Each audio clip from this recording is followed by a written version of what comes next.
What if I told you that up to 1 in every 4 of your ancestors didn't come from anywhere near India at all?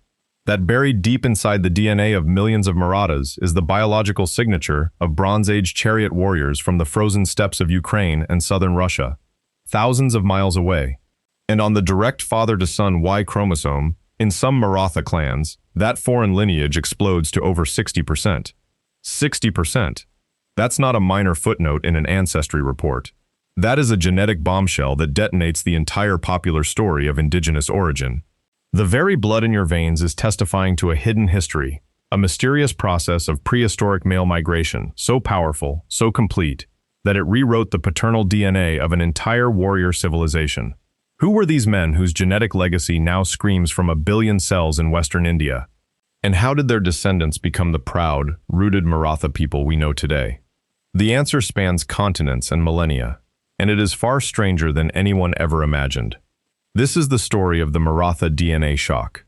For generations, the accepted story of the Marathas was woven into the very fabric of the Indian landscape. It was a story of indigenous fire, of a people forged in the rugged hills and hot plains of the Deccan, their history written by the legendary warrior king Chhatrapati Shivaji Maharaj, who carved out a sovereign kingdom against the might of the Mughal Empire in the 17th century. The popular self-conception and the broad historical narrative was one of rootedness. The Marathas, comprising a range of clans, many of whom belonged to the agriculturalist Kunbi caste cluster, were understood to be the hardy native sons of the soil. They were the defenders of the land, a quintessentially local phenomenon whose martial prowess was an organic response to their environment. This narrative emphasizes continuity, a straight line from ancient inhabitants to modern community, forged in a crucible of resistance and state building. The very term Maratha evokes the distinct geography of Maharashtra, the Marathi language, and a unique cultural ethos. The idea of a foreign origin would seem, on the face of it, absurd. Their story, as traditionally told, was one of autochthony, a self-contained epic born of the Western Indian earth. This is the story they told us, a clean, elegant legend of sons of the soil rising to become the paramount power in the subcontinent before the British era. But then, a new kind of evidence entered the courtroom of history, one that doesn't rely on inscriptions, chronicles, or folklore, but reads the immutable record locked away inside us. Imagine a library of human existence in every cell, a record written not in ink but in the 4-letter alphabet of life, and you begin to grasp the power of this new testimony. The anomaly first surfaced not as a complete picture, but as a deeply puzzling contradiction. Geneticists, led by researchers on projects like the foundational 2019 study, The Genetic Formation of South and Central Asian Populations, published in Science, started looking at the Y chromosomes of Maratha men. This study, spearheaded by geneticists like Vageesh Narasimhan, David Reich, and their collaborators, sequenced ancient DNA from over 500 individuals, skeletons from as far west as Anatolia, across the Iranian plateau, through the steppe, and down into the heart of South Asia. It was the largest, most ambitious attempt ever made to map the deep population history of this quadrant of the world. The Y chromosome is a special thread of DNA passed virtually unchanged from father to son across generations, creating an unbroken chain back through paternal history. These are grouped into haplogroups, major branches on the human family tree. What they found in Marathas was astonishing. A massive proportion of their paternal lineages belonged to haplogroup R1A1, specifically a sub-branch called R1A1A Z2123, and its downstream descendants. Now, R1A is common across Eurasia, from Poland to Bengal, but this specific Z2123 subclade is the smoking gun. It is the classic, verifiable genetic signature of the Bronze Age pastoralists of the Sintashta and Andronovo cultures, chariot-driving, horse-rearing societies that exploded across the vast Eurasian steppe belt between 2000 and 1500 BCE. These were not silent farmers with hoes. These were the archetypes of the wagon-bound, cattle-herding warriors who transformed the ancient world. Finding their precise Y chromosome tag in high frequency in the Deccan, far from the freezing steppe, was like finding a Viking longboat anchor in an Amazonian temple. It is geographically jarring and historically disruptive. And then the anomaly deepened into a genuine shock. When scientists turned from the Y chromosome to the mitochondrial DNA, a completely different story emerged. Mitochondrial DNA, or mtDNA, is inherited exclusively from the mother, passed from a mother to all her children, but only passed on by her daughters. It traces the continuous maternal line. When the mtDNA from Maratha populations was sequenced, the steppe signal virtually vanished. Instead, the maternal haplogroups were overwhelmingly local. They found deep-rooted South Asian lineages, M2, M3, M30, and diverse subclades of U, such as U2 and U7. These are the indisputable genetic signatures of the subcontinent's first peoples, the ancient ancestral South Indians, or Asi, hunter-gatherers who began settling India over 40,000 years ago. Lineages that diversified in isolation for tens of millennia before any farmer or pastoralist set foot on the land. Think about that asymmetry for a moment. On one side, the father-to-son line reads like a who's who of Bronze Age steppe chieftains, men whose ancestors herded cattle and worshipped a sky god on the open plains of what is now Kazakhstan. On the other side, the mother-to-daughter line reads like an unbroken chain of indigenous women, rooted in the soil of the Deccan for tens of thousands of years, carriers of the deepest genetic memory of the subcontinent. This intense, stark asymmetry between the paternal and maternal lines is the crux of the genetic shock. It's a pattern that can mean only one thing: a sex-biased admixture. This was not a gentle commingling of whole communities, families migrating side by side with their wagons and grandmothers. This looks again and again like a scenario of male-driven migration, a significant population of men carrying those specific steppe Y chromosomes, moving into a region and reproducing with women who carried the deeply local, indigenous mtDNA. The genetic anomaly screams a silent truth. A group of foreign males were incorporated into the existing population structure, but their wives were local. Why? What historical process could possibly explain such a one-sided biological legacy? To truly grasp the magnitude of this revelation, we must embark on a deep dive into the genomic mechanisms and the ancestral components simmering in the Maratha gene pool. The Narasimhan study, among others, didn't just look at single lines of descent.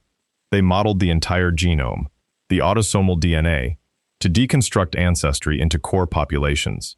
Think of it like leveling a palace to examine the foundations of three distinct ancient civilizations that make up its central courtyard.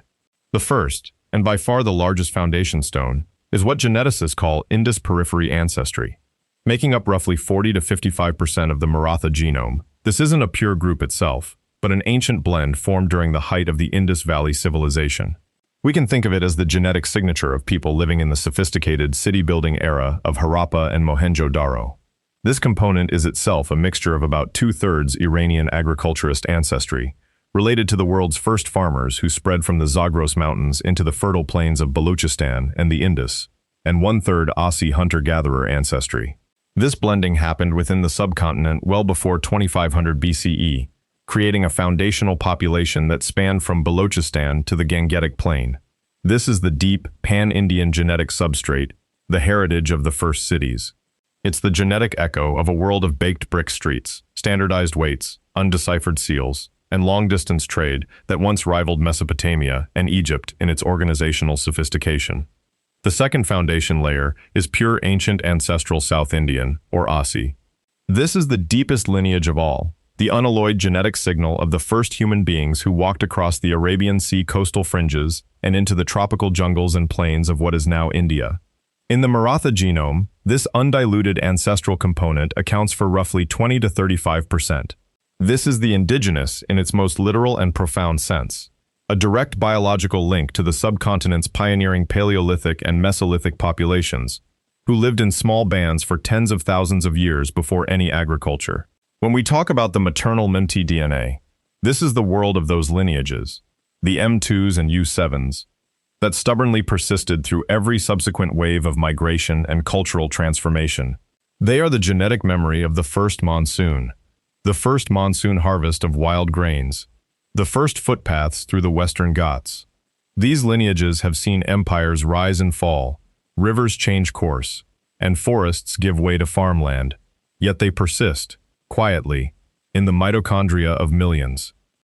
And now, the third and most disruptive foundation layer, the steppe pastoralist component.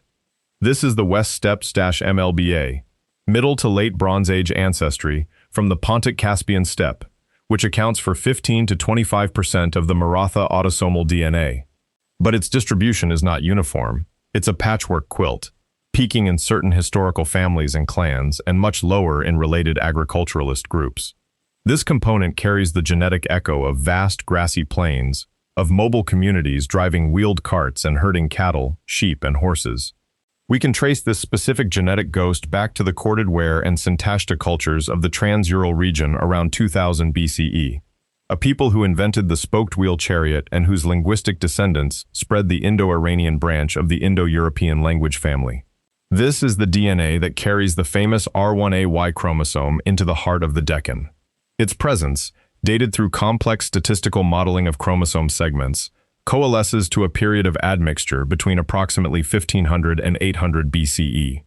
This is the temporal window where history and genetics dangerously converge. This is the post-Harappan decline and the Rigvedic period. The model doesn't support a single, catastrophic invasion with a clean genetic cutoff. Instead, it whispers of a trickle-in migration, a complex, centuries-long process of small to medium groups of pastoralists moving through the northwestern passes of the subcontinent, down the Gangetic Plain, and eventually seeding themselves in the Central Highlands and Deccan, their genetic impact amplifying disproportionately as they interacted with pre-existing socio-political frameworks. It was not a tidal wave, but a persistent current, flowing for centuries, reshaping the genetic landscape stone by stone. Zoom in closer, and the genomic mechanisms of this admixture reveal an even more astonishing story. A tale of elite dominance and reproductive success so profound it left a permanent scar on the Y chromosome landscape. The mismatch we discussed, high-step R1a versus almost zero-step mtDNA, isn't just a sign of male migration. It's a sign of a massive reproductive advantage for those migrating males. This can happen through a process of founder effect and sociocultural selection over generations. Picture a scenario where small groups of steppe origin males entered a new territory. Through a combination of martial skill, new technology like the horse and chariot, and established social hierarchies that may have identified them as war leaders or figures of status, they founded patrilineages. These were clans organized around descent from a single, often eponymous, male ancestor. If these males and their descendants systematically gained higher social standing, access to resources, and importantly, a greater number of wives and offspring over successive generations, the signal of that original male's Y chromosome would be exponentially amplified across the population, generation after generation. As men from local indigenous groups who lacked this status saw their patrilineages contract or remain static, the steppe signal would come to dominate the male line. The mtDNA, however, would continue to reflect the majority, locally rooted maternal base. The incoming males took local wives, and their sons, inheriting their father's high status and steppe Y chromosome, in turn took local wives, repeating the cycle. Over a few dozen generations, the paternal genetic landscape of an entire region can be completely redrawn. It is biological compound interest, the exponential mathematics of lineage success. This biological mechanism, elite-driven, sex-biased reproduction, isn't just a theory. It's written in the DNA of Marathas today. The proof is in the pattern, and the pattern is unmistakable. This genetic narrative now pivots to a breathtaking historical correlation. The term Maratha itself is intricately tied to the concept of the 96 Kuli Marathas, a grouping of high-status clans within the broader Maratha Kumbi caste spectrum. Historically, these 96 clans were the military aristocracy, the landed gentry, the Sapindas of the Maratha polity. They were the kingly, noble, and warrior houses from which Chhatrapati Shivaji himself emerged, and who formed the backbone of the Maratha Empire's fearsome cavalry and administration. When geneticists sample these specific Kuli groups, the steppe Y chromosome frequencies don't just rise, they skyrocket. The correlation between a historical narrative of warrior lineage and the biological signal of Bronze Age steppe pastoralists is almost unbearably precise. This suggests a sociocultural mechanism so powerful it functioned as a kind of artificial biological selection. For centuries, Maratha history was shaped by clans who traced their descent patrilineally, who practiced hypergamy and clan exogamy with rules of status, and who forged alliances through marriage. A founding male with steppe R1a who likely arrived with the status of a chieftain, a priest, or a warrior in the post-Harappan world of the 2nd millennium BCE could have established a patrilineage that, through the vicissitudes of the Deccan Middle Kingdoms, the Satavahanas, the Vakatakas, the Chalukyas, the Rashtrakutas, the Yadavas of Devagiri, consistently held land, commanded respect, and produced more surviving sons than their neighbors. The Shivaji-led resurgence of the 17th century was, in this reading, not a spontaneous creation out of nothing, but the final, brilliant political expression of a deeply entrenched biological and social substratum that had been ripening for 2,000 years.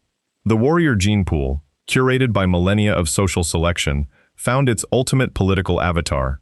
Shivaji was not just a historical genius. He was the flowering of a biological tendency that had been growing in the Deccan soil since the Bronze Age. But to truly feel the human connection of this ancient DNA, we must move from the abstractions of percentages to the visceral reality of daily life and personal identity. This matters because it recalibrates the very definition of who a Maratha is. For a modern Maratha man processing this information, the initial shock can be disorienting. It confronts a cherished identity of autochthony with a more complex, transcontinental one. Yet, in a profound sense, it doesn't diminish the Maratha story, it elevates it to a world historical epic. That sense of resilience, of being a fiercely independent and martial people rooted in the Sahyadri Mountains, is absolutely true. What the DNA adds is the origin of that specific martial patrilineal structure.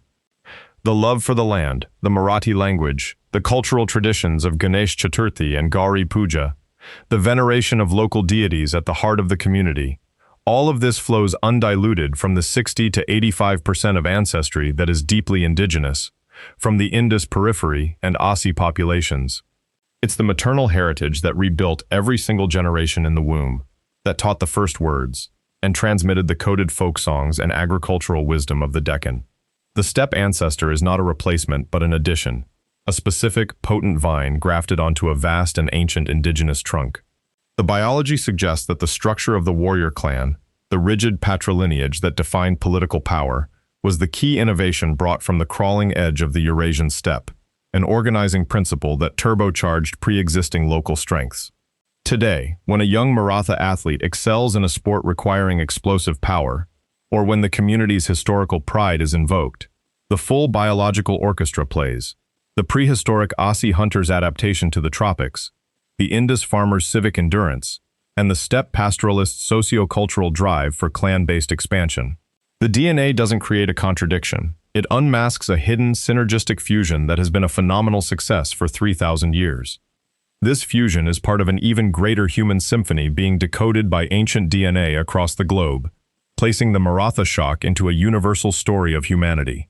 The entire Indian subcontinent is a masterpiece of this sex-biased admixture.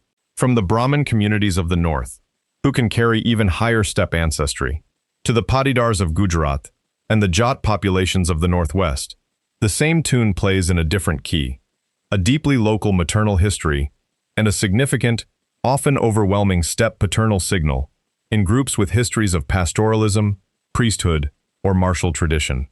The differences are not in kind but in degree. The volume of the steppe signal modulating across the map, louder in some communities, softer in others, but always present in those with traditions of patrilineal social dominance. We once imagined the past as a series of simple population replacements, clean slates. DNA is revealing a far more intricate pattern. It was men in motion, their lineages propelled by status, technology, and social structure, moving across a world where the women were largely continuous, the enduring stewards of deep local lineage. This pattern replicates outside India. The entire spread of the Bantu languages across sub-Saharan Africa shows a similar signature of expanding male farmers absorbing local hunter-gatherer women. The colonization of the Americas by Europeans, tragically, has left a sex-biased genetic footprint that is starkly visible on the Y chromosomes of many modern American populations. The Maratha story is a uniquely Indian variation on a fundamental, globe-spanning human process, the elite male pulse. It is a biological law of human history, a recurring rhythm of conquest, absorption, and synthesis. For a Maratha viewer today, understanding this is to see your own family's story not as an isolated domestic saga, but as a regional chapter in a drama of human nature itself, a drama where power, sex, and survival etch their signature into the molecule of inheritance. This brings us to the unresolved question. the ghost at the feast of data that science still cannot exorcise. And it loops back to that 800-pound gorilla of Indian prehistory. What was the exact vehicle for this steppe admixture? The genetic date window of 1500 to 800 BCE is maddeningly perfect. It aligns exactly with the period of the composition of the Rig Veda, the oldest religious text of the Indo-Aryan language family, filled with hymns to a sky father, the ritual consumption of soma, and a society obsessed with horses, chariots, and cattle. A world that sounds iconographically like the Sintashta and Andronovo steppe. The linguistic fact that Marathi is an Indo-Aryan language descended from a Vedic Prakrit lineage is undisputed. Marathi, with its elaborate literature, its medieval saint poets, and its modern newspaper tradition, is the longest, richest linguistic chain of transmission, and its Indo-Aryan roots are a fact as solid as the basalt of the Deccan. Yet, the absence of a massive material culture invasion in the archaeological record of the time, no layer of burnt cities and intrusive foreign pottery from 1500 BCE, has long confused the picture. The DNA now gives us the biological proof of movement, but it can't tell us the story. Was it a peaceful, gradual demographic diffusion of clans seeking pastures, slowly transmitting their language and social model as they intermarried into local chiefdoms? Was it a more aggressive, piecemeal elite replacement by charioteer warriors, who established tributary networks and absorbed local religious cults? A process of Aryanization, where local elites adopted the high-status language and rituals of the newcomers. The DNA shows a trickle in, but even a slow trickle of well-organized, horse-mounted, patrilineally aggressive groups, sustained over 3 centuries, could dramatically restructure a region's social genetics. Imagine just 10 such males arriving every decade, each founding a successful lineage, each lineage producing 10 successful sons per generation. Within 500 years, the genetic structure of a region of 1 million people could be transformed beyond recognition. The Marathas, at the southern fringe of this ancient process, may hold the key. Did these steppe-descended males, their R1A already mixed with Indus periphery ancestry from their passage through the north, arrive in the Deccan as warriors for hire by indigenous powers, the Rashtrakutas of Malkhed, for example, only to eventually supplant their patrons? Or did they establish independent stock-breeding chiefdoms in the formidable hills of the Western Ghats, the very geography that later made the Maratha horse commander so deadly, using the terrain to their advantage much as their ancestors used the rivers of the steppe? The genetic data is silent on motive, on treaty, on the whispered words in a tribal council. It gives us the final product, a staggeringly successful elite patrilineage, but the hoe, the chariot wheel, and the sword are all blurred together in the deep time of the 2nd millennium BCE. We can see the biological cavalry charge, but we cannot yet hear the thunder of its hooves. Taking a step back, the most profound mystery is behavioral. What was the cultural software, encoded not in genes but in memes, that was carried on those R1A Y chromosomes? Something radically different about their social organization allowed them to found lineages with such lasting reproductive dominance. Was it the Gotra system, a patrilineal exogamous clan structure that meticulously traced descent from a Vedic rishi, which rigidly defined in-group and out-group, ensuring the genetic consolidation of the founding male's line?